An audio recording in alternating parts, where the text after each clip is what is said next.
Unaangalia Msangazi TV. Moja kati ya kadhia katika mkoa wa Tanga ni ukatili wa kijinsia hasa kwa watoto.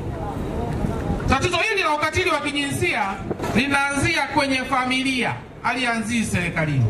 Kwa hiyo kila mmoja katika familia tuweke mikakati ya kupambana na tatizo hili.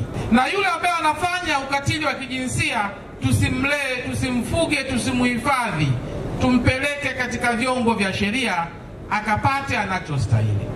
Tanga ni mkoa wa dini. Dini zote ziko hapa Tanga.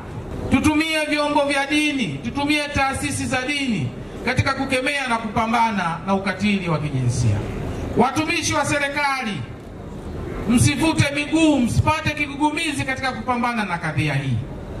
Maana na taarifa wengine mnaogopa kushughulikia matatizo haya.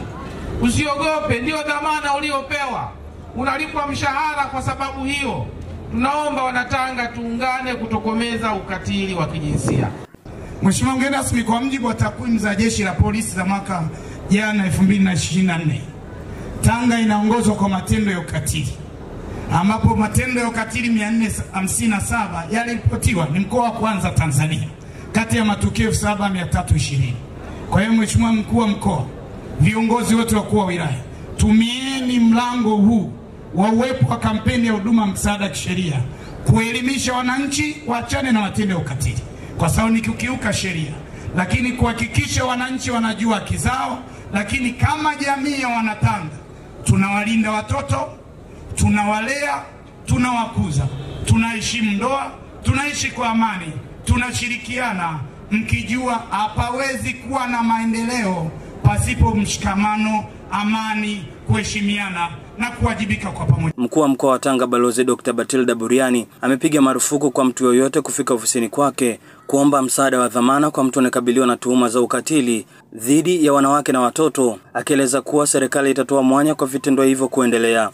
Haipendezi mtu ameshikwa kwa jambo linalohusu masuala mazima ya unyanyasaji wa watoto. Shughuli zinaendelea polisi, mtu amenifuata ofisini kuniomba kwamba mtu apewe dhamana. Kwa kweli naombeni sana. Haya mambo ya muhali, tukioneana muhali, unajua mkuu wa mkoa, unamjua RPC, utaenda ukasaidia, kwa kweli hili jambo litatufikisha pabaya. Mimi mtu akishaniambia, nikishajua jambo linahusiana na masuala ya ulawiti, ubakaji, unyanyasaji, asinipigie wala asinifuate. Na ukishanieleza ndio jambo na kubloku na hata yale mawasiliano tulikuwa tunaheshimiana yanaisha.